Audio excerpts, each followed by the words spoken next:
इस व्यक्ति का हुलिया कैसा? कैसा क्या मतलब? दिखता कैसा था वो? साहब, जैसे सब लोग दिखते हैं, हम आप वैसे ही था। नहीं, मेरा मतलब है व्यक्ति का कद, उसकी ऊंचाई कितनी थी? अरे जैसे सबकी होती है वैसे ही थी, हमारी और आप जैसी। अच्छा ये बताओ कि जिस व्यक्ति को तुमने इंटरवल के बाद अंदर जाते हुए देखा था, किस रंग के कपड़े पहने थे उसने? कमीज किस रंग की पहनी थी?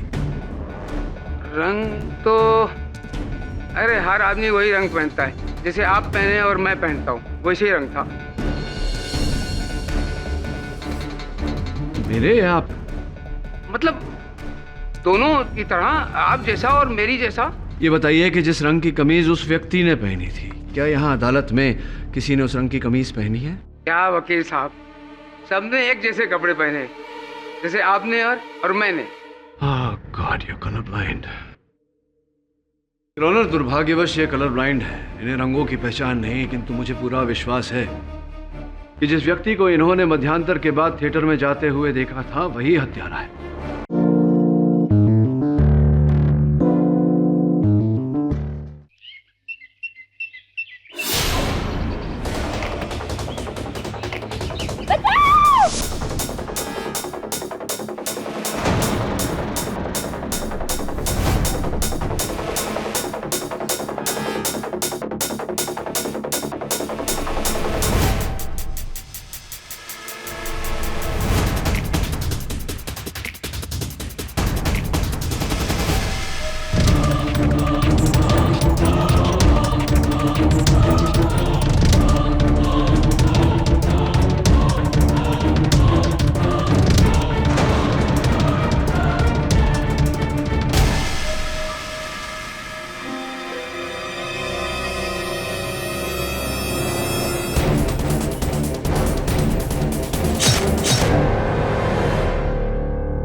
साला कमीना। क्या हुआ? सेकंड लीड बोल रहा था, एक डायलॉग भी नहीं है तेरा, एक्स्ट्रा बना दिया तुझे। वेट तो करो, इंटरवल से पहले पूरा सॉन्ग है मेरा। Just wait and watch. देखता हूँ, अगर नहीं आया ना तो छोड़ूंगा नहीं साले को। चुप करो, सब लोग सुन लेंगे। सर जी, मूवी तो अच्छी चल रही है। देखिए, लोग भी एंजॉय कर रहे हैं।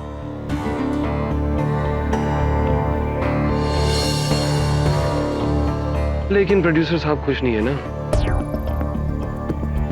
वो तो बैठे हुए वहां अकेले मुंह लटका के। नहीं सर जी, रिलीज का टेंशन होगा, और आप टेंशन मत लीजिए, एकदम रिलैक्स हो जाइए, क्योंकि अपनी पिक्चर तो हिट है।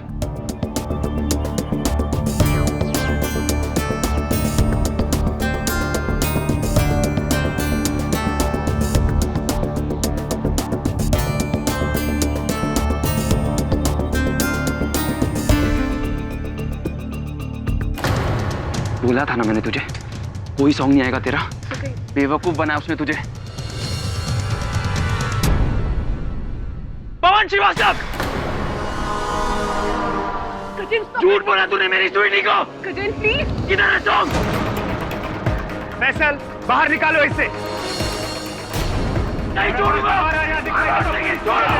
छोड़ूंगा नहीं तुझे। फैसल, से बाहर निकालो। छोड़ो मुझे, बाहर निकालो इसे। तुझे जान से मारूंगा, छोड़ो मुझे, जान से मारूंगा तुझे। नहीं छोड़ूंगा, छोड़ो मुझे, नहीं छोड़ूंगा मैं उसे। उसे मेरी गर्लफ्रेंड को झूठ बोला है।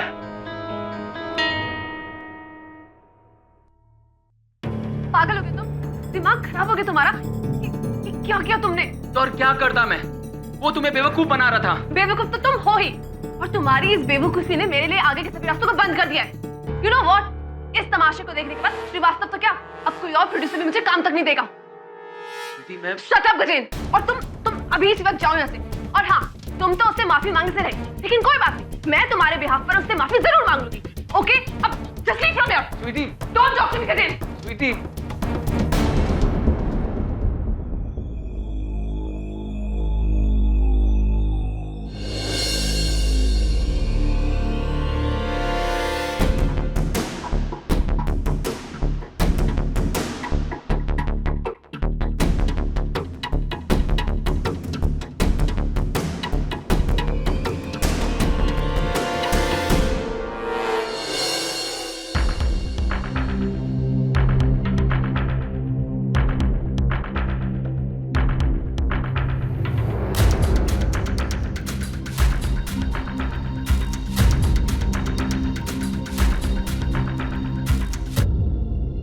सर जी, ये प्रोड्यूसर साहब अकेले क्यों बैठे हैं?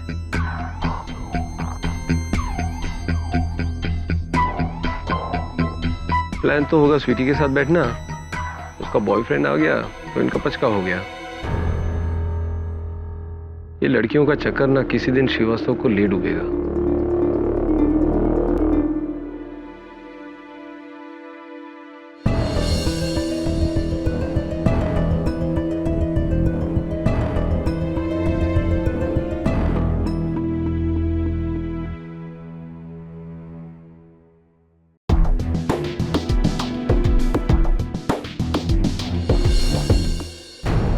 पर सर जी, वो कौन है?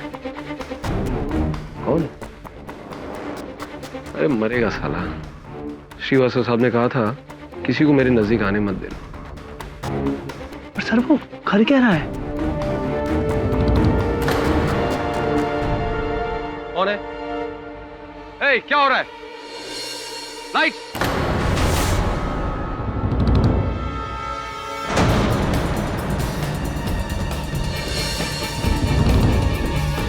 सर ये वही है जो झगड़ा कर रहा था, वही है सर ये। फैजल, पकड़ो पकड़ो इसे।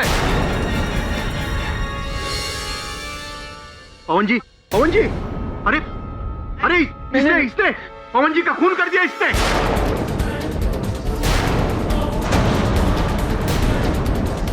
कोई पुलिस को बुलाओ, मैं इसे पकड़ के रखा हूँ। पुलिस को बुलाओ जल्दी। मैंने नहीं मारा जी, मैंने नहीं मारा। अरे पहले से मारा है, ये सारे गवाह है, नहीं मारा है पवन जी को। अरे बुलाओ कोई पुलिस को। मैंने नहीं।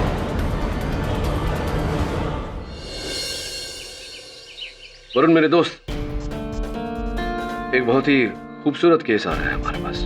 खूबसूरत केस? हाँ, खूबसूरत केस।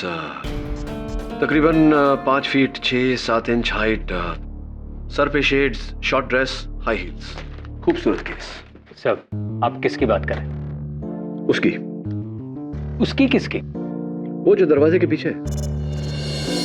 सर, दरवाजे के पीछे कोई नहीं। कम इन।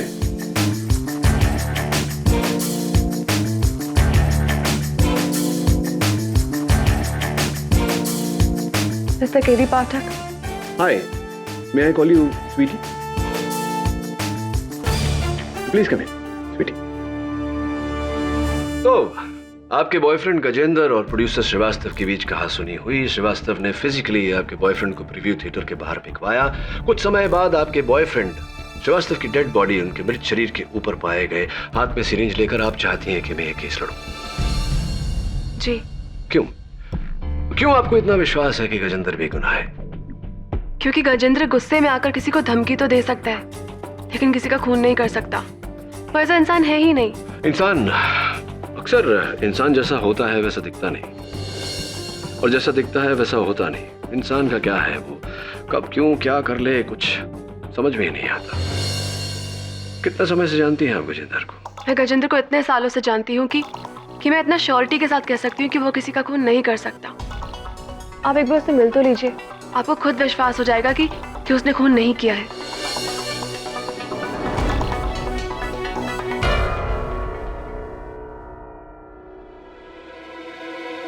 ओके। सर, इसके बारे में आपको कैसे पता चला? अखबार में केस की रिपोर्ट छपी है, और ये केस इतना विचित्र है कि कोई वकील इसे लेना नहीं चाहता। कौन बचा? केडी पाठक। केडी साहब, मैं सिर्फ इतना कह सकता हूँ कि मैं स्वीटी से बहुत प्यार करता हूँ, और ऐसा कोई काम नहीं करूँगा जो मुझे उससे दूर ले जाए। और आप ही सोचिए, अगर मैं उन्हें मारना चाहता तो सबके सामने झगड़ा कर कर अपने लिए मुसीबत क्यों मोल लेता। गए क्यों थे श्रीवास्तव के घर? क्या करने गए थे? मुझे बाद में अपनी गलती का एहसास हुआ, और स्वीटी के खातिर मैं उनसे माफ़ी मांगने गया। वहाँ जाकर जब मैंने देखा,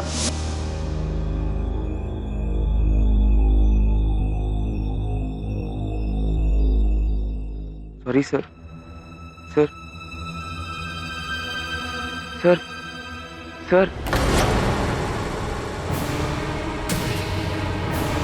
लाइट!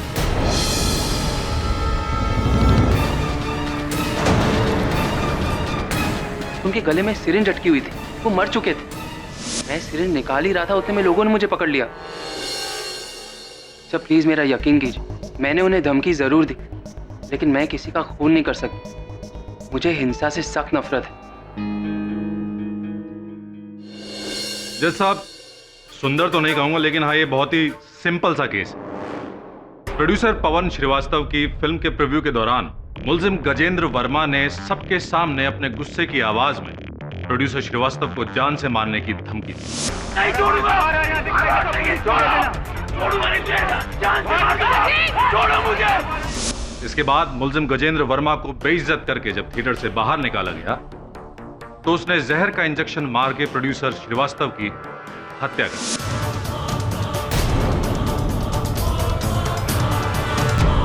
जैसा गजेंद्र एक केमिस्ट रह चुका है, वो अच्छी तरह से जानता है कि कौन सा जहर कितनी मात्रा में दिए जाने से इंसान की तुरंत मौत हो सकती है।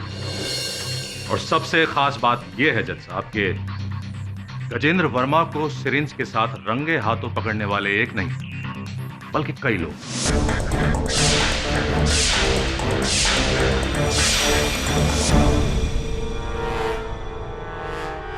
भरद्वाज, आपकी दलील के अनुसार गजेंद्र निश्चय बना कर गए थे श्रीवास्तव जी को मारने का। तो अपने साथ वो जहर और सिरिंज भी लेकर गए होंगे। तो जाकर के मार देते श्रीवास्तव जी को। फिल्म के मध्यांतर में इन्हें श्रीवास्तव जी के साथ चिल्ला चिल्ला कर बहस करके लोगों का ध्यान अपनी ओर आकर्षित करने की क्या आवश्यकता थी?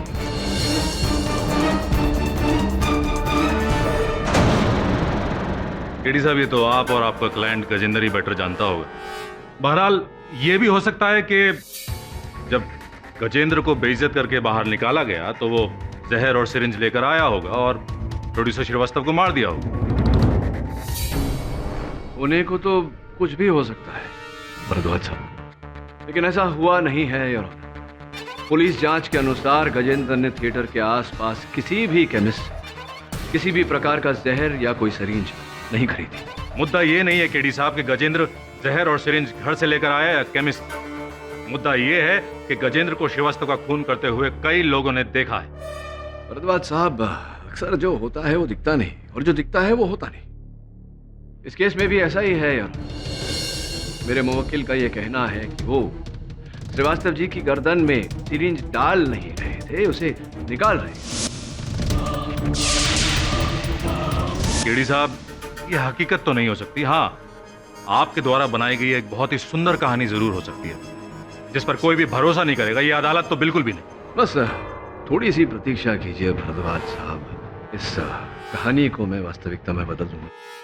योर ऑनर, मैं डायरेक्टर कमलेश खन्ना को कटघरे में बुलाने की अनुमति चाहता हूँ। इजाजत है? श्री कमलेश खन्ना, आप इस चलचित्र के निर्देशक हैं। जी हाँ। ये बताइए कि इस फिल्म के प्रीव्यू के दौरान किसी व्यक्ति को हॉल में अंदर आते देखा, विशेषकर मध्यांतर के बाद? जी नहीं सर, और किसी को तो नहीं देखा मैंने। मैं तो फिल्म देख रहा था। बहुत अच्छी फिल्म बनी है वकील साहब, आप भी जरूर देखना। बहुत ही सुंदर केडी साहब। आपकी दलीलों में मजा तो बहुत आ रहा है, लेकिन क्या है कि अदालत का कीमती वक्त भी बर्बाद हो रहा है। इतने सारे गवाहों की गवाही के बाद यह बात तो साफ है कि फिल्म के दौरान गजेंद्र के अलावा प्रीव्यू हॉल में कोई आया ही। इसका मतलब गजेंद्र ने ही पवन श्रीवास्तव का खून किया है।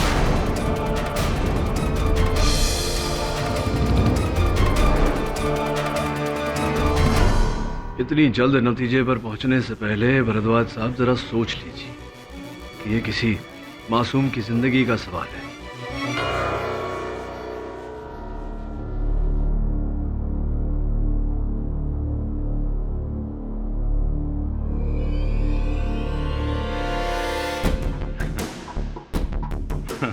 मासूम,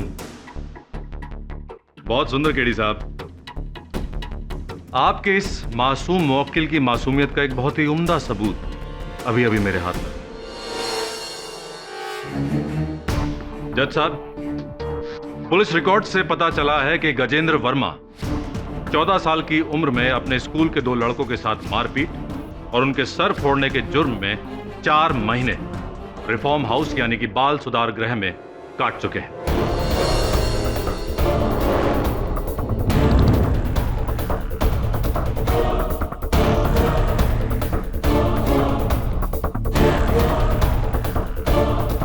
और उससे भी सुंदर बात यह है कि बाल सुधार गृह से निकलने के बाद भी जनाब सुधर नहीं पाए।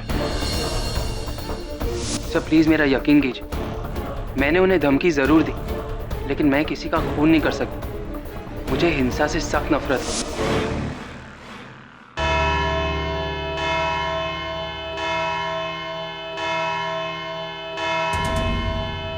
यह अदालत कल तक के लिए मुलतवी की जाती है। The court is adjourned till tomorrow.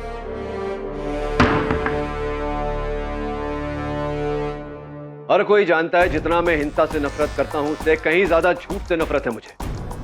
क्या सोचकर झूठ बोला तुमने मुझे गजेंद्र? क्या कहा था तुमने? हिंसा से मुझे नफरत है। ये सब क्या था जो कोर्ट में बताया? सर मैंने आपसे कभी झूठ नहीं कहा। हाँ, बचपन में नादानी में मुझसे गलती हो गई थी, जिसकी सजा मैंने 4 महीने रिफॉर्म हाउस में रहकर बिताई। 4 महीने मिले नर्स से भी बदतर थे। रिफॉर्म हाउस से बाहर निकलते ही मैंने डिसाइड कर लिया कि मैं कभी हिंसा का सहारा नहीं लूंगा।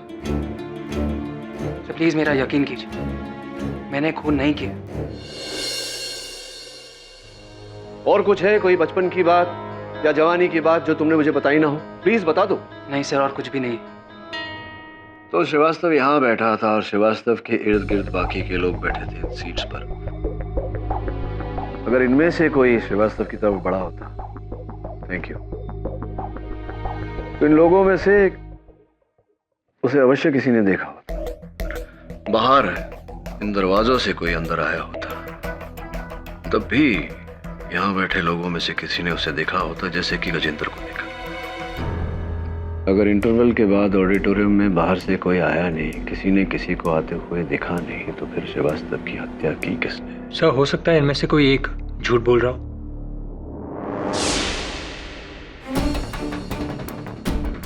अरुण,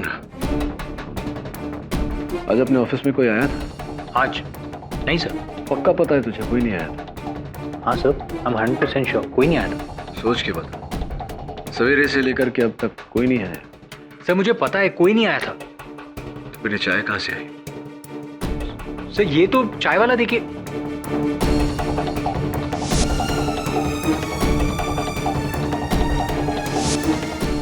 एग्जैक्टली। कि ऑडिटोरियम में भी कोई ऐसा व्यक्ति आया था जो हमेशा वहां से आता जाता रहता है, लेकिन उसकी तरफ ध्यान नहीं देता। सुनील, आप उस थिएटर में अशर हैं, प्रवेशक हैं। जी सर। लोगों को उनकी सीट दिखाने के अतिरिक्त आप वहाँ जलपान, स्नैक्स, कोल्ड ड्रिंक्स इत्यादि भी बेचते हैं। जी सर। तो ये बताइए कि उस दिन उस फिल्म के मध्यांतर के बाद आप थिएटर के अंदर गए थे? जी नहीं सर। सोच के बता। जी सर, मैं सच कह रहा हूँ सर। इंटरवल के बाद सर मैं काउंटर पर ही था सर, मैं अंदर गया ही नहीं सर। ठीक है, बैठिए। Thank you sir. खन्ना साहब, जरा सोच कर बताइए, क्या आपने उस दिन फिल्म के मध्यांतर के बाद हॉल के अंदर किसी को घूमते हुए देखा था? ऑब्जेक्शन जज साहब। बार बार सवाल पूछे जाने से सच्चाई बदल नहीं जाएगी। केडी साहब गवाह पर जोर डाल रहे हैं। Objection sustain. केडी, सवाल दोहराओ मत। क्षमा चाहता हूँ। और मेरा दूसरा सवाल, खन्ना साहब, क्या आपने उस दिन मध्यांतर के बाद सुनील अशर को, प्रवेशक को, हॉल के अंदर देखा? ऑब्जेक्शन जज साहब। ओवररूल्ड। KD continue. देखा था या नहीं सुनील को? खन्ना साहब बताइए। केरी साहब, सच बताऊं तो मैं इतना नर्वस था कि होश में नहीं था उस वक्त। अगर अशर हुआ भी तो मैंने नोटिस नहीं किया। आप नर्वस थे, आपने नोटिस नहीं किया। जी हाँ। बैठिए। जी, थैंक यू। नहीं सर, मैंने अशर को कहीं नहीं देखा। हाँ सर, मुझे याद आ रहा है, उस दिन इंटरवल के बाद अशर वहां पर आया था। एक्चुअली सर, उस दिन इंटरवल में जो कुछ भी हुआ उसे देखकर मेरी जान सूख गई थी।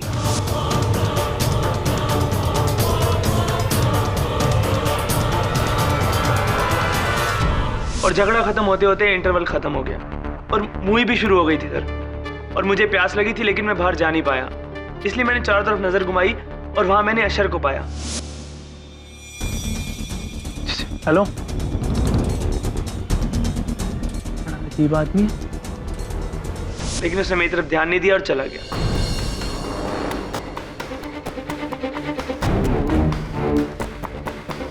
कहाँ चला गया? सर शायद पीछे की तरफ गया होगा, एक्चुअली मैंने ध्यान नहीं दिया। साहब मैंने पहले भी कहा मैं नहीं था। अरे ऐसे कैसे नहीं थे? अभी अभी उस फिल्म के असिस्टेंट डायरेक्टर ने अपने कथन में कहा है कि उन्होंने आपको देखा था हॉल के अंदर। आप कह रहे हैं कि आप नहीं थे, ऐसा कैसे हो सकता है? साहब जब मैं अंदर गया ही नहीं तो फिर कोई मुझे कैसे देख सकता है? कितने अशर हैं तुम्हारे थिएटर में? साहब वैसे तो 2 है, लेकिन उस दिन दूसरा छुट्टी पे गया था, मैं अकेला ही ड्यूटी पे था। एक अगर उस दिन छुट्टी पर था तो स्पष्ट बात है कि जिसको देखा है असिस्टेंट डायरेक्टर साहब ने वो आप ही थे, आप ही हॉल के अंदर थे। नहीं साहब, मैं भगवान की कसम खा के कहता हूँ, मैं उस दिन हॉल में नहीं था। मैं तो इंटरवल के बाद पूरी फिल्म खत्म होने तक थिएटर के बाहर ही था, अंदर गया ही नहीं। थिएटर के बाहर थे? थिएटर के बाहर क्या कर रहे थे? नहीं बोलिए, थिएटर के बाहर क्या कर रहे थे? कार पार्किंग में मैं अपनी गर्लफ्रेंड मीना से बात कर रहा था। वैसे चलो बा, कुछ समय के लिए मान लेते हैं कि तुम अपनी गर्लफ्रेंड मीना से बात कर रहे थे, तो फिर असिस्टेंट डायरेक्टर ने जिसे देखा वो कौन था? केडी साहब, वो कोई नहीं था। वो सिर्फ और सिर्फ एक वहम है, हम है। हॉल में कोई आया ही नहीं था। आया था भरद्वाज साहब। अशर भले ना आया हो, लेकिन अशर के कपड़ों में कोई व्यक्ति अवश्य आया। भाई बहुत सुंदर केडी साहब, ये तो आपने एक नई कहानी शुरू कर दी। शुरू नहीं की, इसी कहानी को खत्म करने का समय आ गया है भरद्वाज साहब। और इस कहानी का आखिरी पार्ट उस थिएटर का वॉचमैन, योर ऑनर। आपका नाम? दुर्योधन प्रसाद साहब। दुर्योधन प्रसाद साहब। Order order. साहब नहीं साहब, साहब तो आप हैं, मैं सिर्फ दुर्योधन प्रसाद ही हूँ। अच्छा, तो दुर्योधन जी ये बताइए कि उस थिएटर के वॉचमैन वारपाल आप हैं? जी साहब। आपने उस फिल्म के मध्यांतर के बाद किसी को अंदर जाते हुए देखा? नहीं साहब, इंटरवल के बाद तो कोई आता ही नहीं साहब। पर हाँ, याद आया, एक आदमी को अंदर जाते हुए देखा था मैंने। तुम्हें कैसे मालूम है कि वो बाहर का आदमी? क्योंकि वो आदमी थिएटर से बाहर आया ही नहीं, क्योंकि आया था तो इंटरवल के बाद ही आया था। और ये बात आप इतने विश्वास के साथ कैसे कह सकते हैं? साहब, वो आदमी इंटरवल खत्म होने के बाद अपनी गाड़ी में आया और गाड़ी हॉल के बाहर उसने पार्क कर दी। जब मैंने उससे कहा गाड़ी अंदर पार्क कर दो, तो वो मुझे अंग्रेजी में सेटअप करके चला गया। और ये जो आदमी इंटरवल के बाद अंदर घुसा था, ये बाहर कभी आया? इसे बाहर आते देखा? नहीं साहब, मैं उस समय चाय पीने को चला गया था। इस व्यक्ति का हुलिया कैसा? कैसा क्या मतलब? दिखता कैसा था वो? साहब, जैसे सब लोग दिखते हैं, हम आप वैसे ही था। मेरा मतलब है व्यक्ति का कद, उसकी ऊंचाई कितनी थी? अरे जैसे सबकी होती है वैसे ही थी, हमारी और आप जैसी। अच्छा ये बताओ कि जिस व्यक्ति को तुमने इंटरवल के बाद अंदर जाते हुए देखा था, किस रंग के कपड़े पहने थे उसने? कमीज किस रंग की पहनी थी?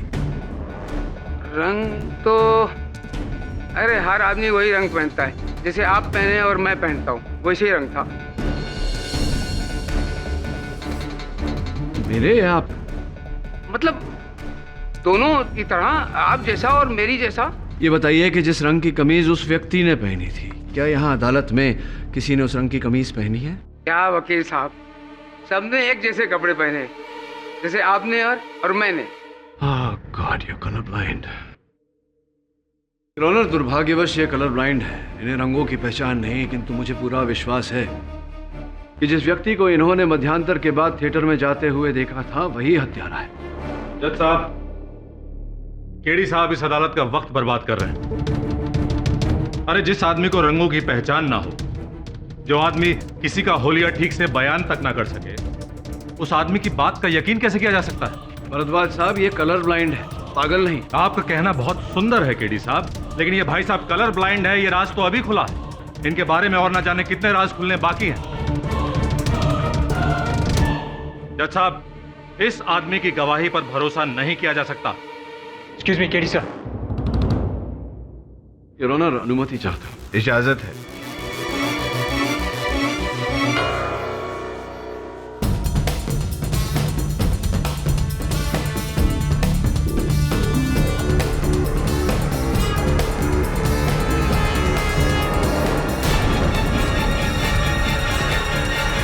खान साहब आइए, पधारिए कटघरे में। मिस्टर फैजल खान, आपने पुलिस को अपने ये दूसरे सेलफोन के बारे में नहीं बताया था, क्यों? जरूरी नहीं समझा। क्यों? 2 महीने पहले से वो सेलफोन मैं यूज ही नहीं कर रहा हूँ। क्यों? दरअसल 2 महीने पहले वो सेलफोन चोरी हो गया था। ऐसी तो आपने वो सिम कार्ड को रद्द करवाया होगा, कनेक्शन कटवाया होगा। नहीं, पुलिस में रिपोर्ट की होगी सेलफोन चोरी होने की। जरूरत ही नहीं समझी। अब वैसे भी पुराना फोन था, बहुत तकलीफ दे रहा। नहीं खान साहब, फोन तो पुराना था, समझ गया। कनेक्शन तो आप ही का था, सिम कार्ड तो आप ही का था, आपने उसे कटवाना जरूरी नहीं समझा।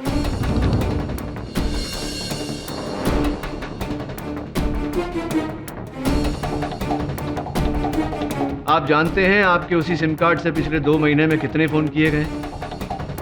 ये होंगे, मुझे क्या, मेरे सिम कार्ड में तो बैलेंस ही नहीं था, मुझे कौन सा नुकसान। अब इसमें आपका क्या नुकसान हुआ है ये तो समय ही बताएगा खान साहब। वैसे कहाँ चोरी हो गया था आपका ऐसा? शूटिंग के वक्त खो गया। हो गया? हाँ। समय पहले आपने बोला चोरी हो। किसी ने निकाल लिया होगा या कहीं पॉकेट से गिर गया होगा, मुझे क्या पता। सर जी, आपको शूटिंग के टेंशन के बारे में कुछ पता नहीं, जान हलक में अटकी रहती है। केडी साहब, इस आदमी के दूसरे सेलफोन के बारे में पूछ के पता नहीं क्या प्रूव करना चाहते हैं। केडी, आपको इस आदमी पे शक है? योर ऑनर, मुझे तो शक भरद्वाज साहब पर भी है। मतलब क्या आपका? मतलब ये भरद्वाज साहब कि मुझे शक है कि आप मुझे भटकाने की कोशिश कर रहे हैं। लेकिन योर ऑनर, मैं ये साबित कर दूंगा कि खान साहब के खोए हुए सेलफोन या चोरी किए गए सेलफोन और इस हत्या के केस के बीच गहरा ताल्लुक है। Your honour, the defence request for a 2 hour interview. यह अदालत 2 घंटे के लिए स्थगित की जाती है।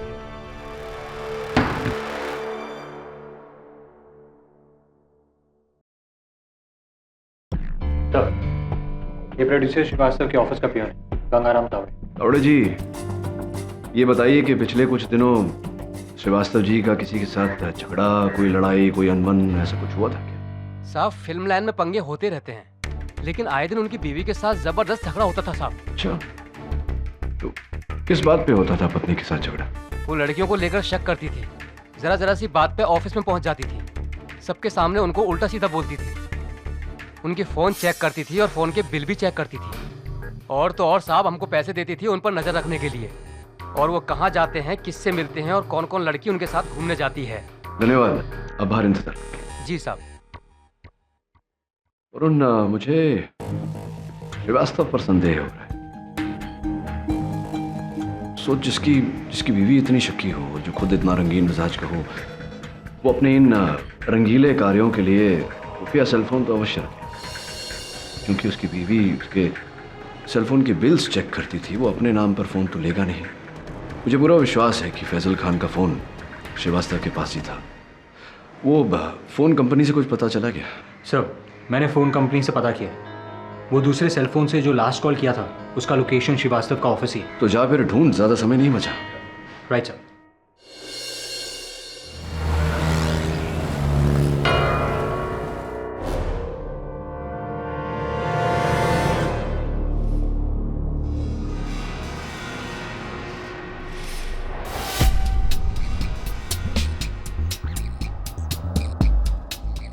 साहब, जल्दी कीजिए। तुम फिक्र मत करो, तुम्हें कुछ नहीं होगा, मुझे मेरा काम करने दो।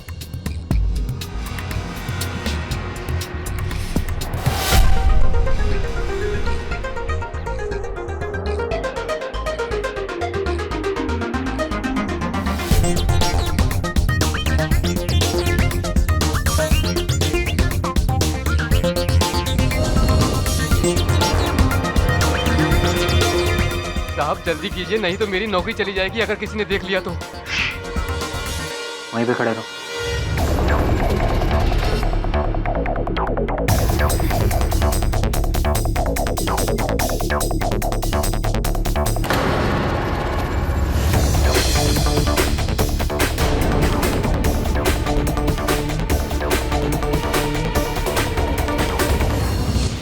कौन साहब इस सेलफोन को पहचानते हैं? पहचानते होंगे, आप ही का है। जी।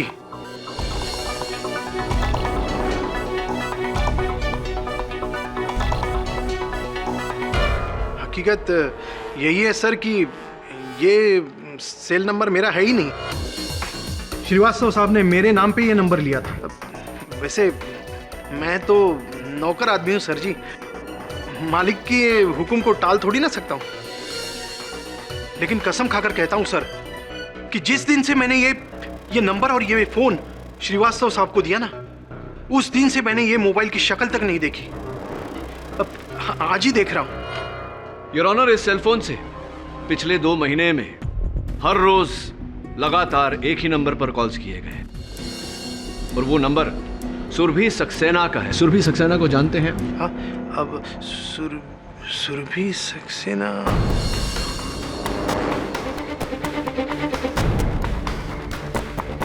हाँ हाँ, वो उन्होंने कुछ साल पहले श्रीवास्तव साहब की एक फिल्म में सेकंड हीरोइन का काम किया था। राइट। और कुछ महीने पहले वो श्रीवास्तव साहब के ऑफिस में भी उनसे मिलने आई थी। सुरभि सक्सेना। सुरभि जी, कृपया कर अदालत को बताइए कि आप फिल्म प्रोड्यूसर पवन श्रीवास्तव को कैसे जानती थी? जी, कुछ साल पहले मैंने उनकी फिल्म में काम किया था। कुछ 2 महीने पहले आप उनके दफ्तर गई थी उनसे मिलने? जी बिल्कुल मिली थी। मुझे काम के सिलसिले में बहुत सारे प्रोड्यूसर्स, डायरेक्टर्स, कास्टिंग डायरेक्टर्स से मिलना पड़ता है। Of course. मैं गई थी उनसे मिलने। और उसके बाद दूसरी मुलाकात कब हुई उनके साथ? दरअसल उस मुलाकात के बाद जरूरत ही नहीं पड़ी। सुरभि जी, पिछले 2 महीने से श्रीवास्तव जी आपको लगातार प्रतिदिन 4-5 बार फोन कर रहे हैं और आपकी वार्तालाप मिनटों नहीं घंटों चल रही थी। आप झूठ क्यों बोल रही हैं कि आपकी बात ही नहीं हुई उनके साथ? प्लीज सच बताइए। जी, दरअसल मैं और पवन बहुत जल्द शादी करने वाले थे।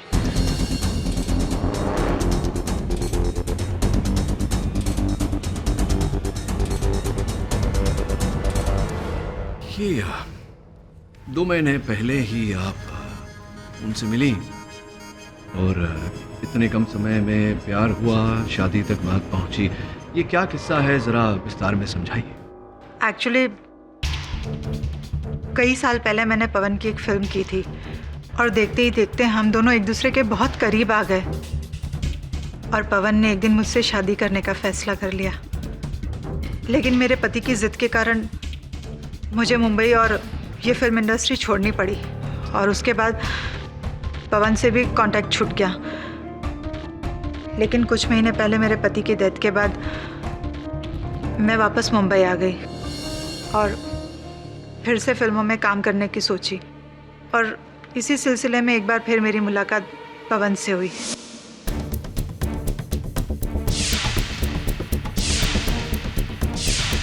और इस फिल्म की रिलीज के बाद पवन अपनी बीवी को तलाक देकर हमारी शादी अनाउंस करने वाले थे।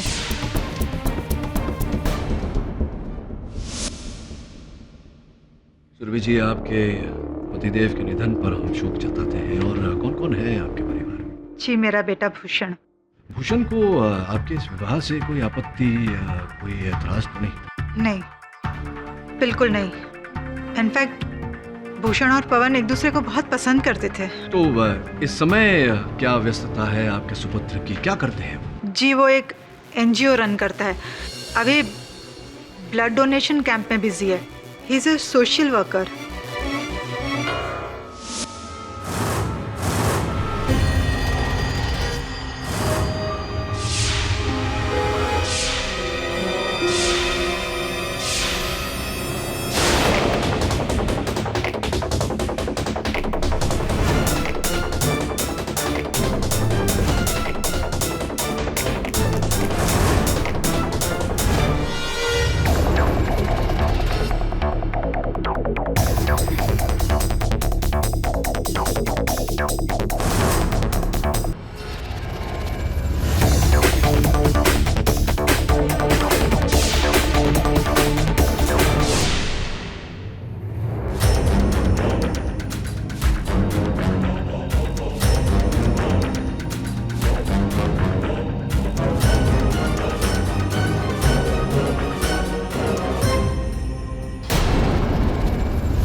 हाय। हाय। बड़ी सफाई से आप इंजेक्शन का इस्तेमाल करते हैं। रोज का काम है। अच्छा। मिस्टर भूषण श्रीवास्तव? जी नहीं, मैं भूषण सक्सेना हूँ। श्रीवास्तव नहीं है? जी नहीं, मैं सक्सेना हूँ। गुस्सा क्यों हो रहे हैं? श्रीवास्तव नाम से कोई नफरत है क्या आपको? क्या बकवास कर रहे हैं आप? नहीं, बकवास नहीं कर रहा हूँ, नफरत तो होगी ना, इसलिए तो आपने मिस्टर पवन श्रीवास्तव को।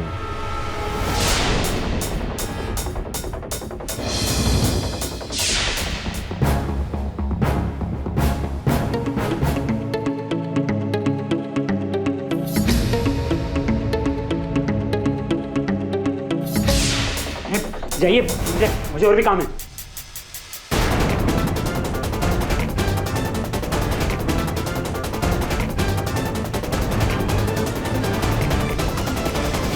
योर ऑनर, अपनी फिल्म की स्क्रीनिंग की रात, हत्या की रात, श्रीवास्तव जी को किसी का इंतजार था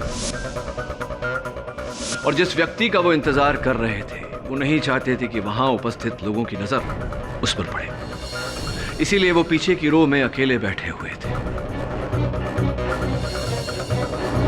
श्रीवास्तव जी के जीवन का सबसे बड़ा रहस्य सुरभि सक्सेना थी, या यूं कहिए उनके सुपुत्र भूषण। और भूषण को ही उन्होंने वहां बुलाया था मुलाकात करने के लिए, उनके और सुरभि जी की शादी के बारे में बताने के लिए। भूषण के इतिहास को टटोलने के बाद हमें पता चला कि लिटरेचर में एमए करने के बावजूद उनकी दिलचस्पी समाज सेवा में थी। कई blood donation camps, medical camps का वो हिस्सा बने थे, इसीलिए योर ऑनर उन्हें दवाइयों और सिरिंजेस का बहुत तजुर्बा था और इसी जानकारी के आधार पर मैंने उनका पीछा करवाया।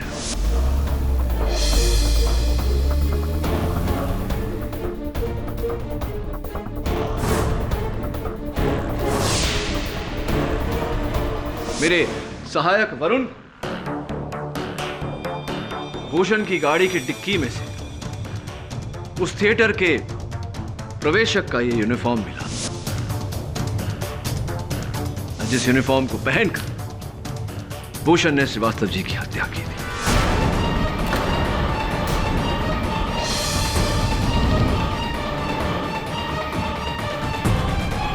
केडी साहब, आपकी इस एक्साइटिंग स्टोरी का अंत काफी बोरिंग रहा।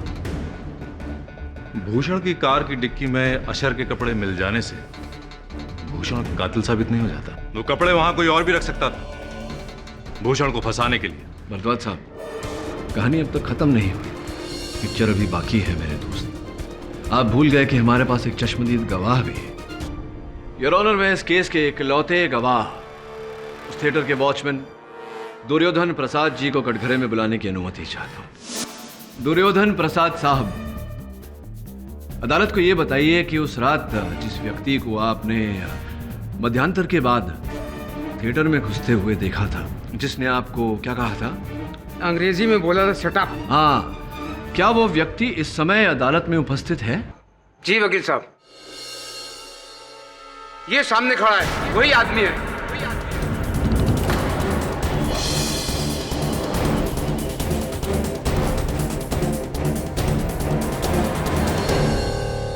योर ऑनर, जब से मेरी माँ ने उस पवन श्रीवास्तव से शादी करने का फैसला लिया था, तभी से मेरे दिल में नफरत का बीज पनपने लगा। बहुत साल पहले उसने मेरी माँ को धोखा दिया था और आज फिर जब उसे अपनी जरूरत पड़ी तो वो मेरी माँ से शादी करने के लिए आ गया। मैं अपनी माँ की जिद को अच्छी तरह जानता था, इसलिए मैंने कभी उन्हें जाहिर नहीं होने दिया कि मुझे इस शादी से कोई भी एतराज है। लेकिन दिल ही दिल में मैं उसके लिए नफरत बढ़ाता जा रहा था और ये नफरत की इंतहा थी कि जब मुझे पता चला कि इस फिल्म के बाद श्रीवास्तव और मेरी माँ अपने संबंधों को दुनिया के आगे जाहिर करने वाली, और तभी मैंने सोच लिया कि इस फिल्म की स्क्रीनिंग के बीच में ही मैं उसे खत्म कर दूंगा। श्रीवास्तव ने मुझे इस फिल्म की स्क्रीनिंग के लिए बुलाया था। मैं आया तो था, लेकिन लेकिन इंटरवल के बाद। अरे साहब जी वो आपने गाड़ी बाहर पार्क कर दी है साहब, जगह अंदर बहुत है, अंदर खड़ी कीजिए ना। शराब अंग्रेजी में शराब? तो फिर उसके बाद मैंने अपनी जैकेट के नीचे अशर के कपड़े पहन लिए थे।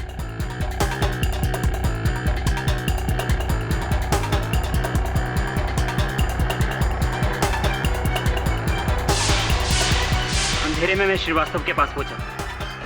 इससे पहले कि श्रीवास्तव कुछ समझ पाता, मैंने उसके गले में इंजेक्शन उतार दिया जैसा।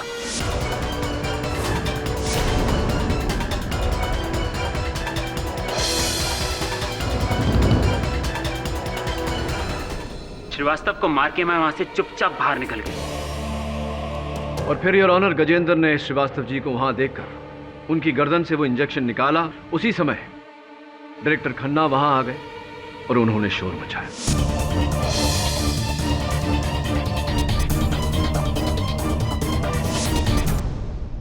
The defence rest your honour.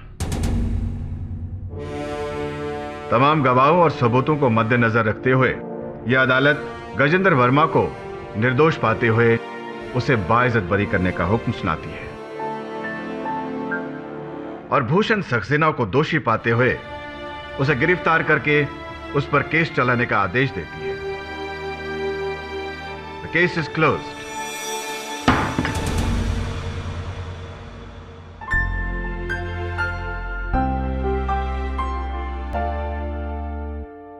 हाँ भरद्वाज साहब, कैसा लगा इस कहानी को हकीकत का रूप लेते देख? मजा आया या नहीं? आप बहुत ही सुंदर ढंग से लकी रहे केडी साहब। अच्छा, अगर वो अशर के कपड़े जला देता तो आप कभी भी उस तक पहुंच नहीं सकते थे। बहुत पुरानी कहावत है भरद्वाज साहब कि गुनहगार कोई ना कोई चूक अवश्य करता है, बस ढूंढने वाले की नजर चाहिए।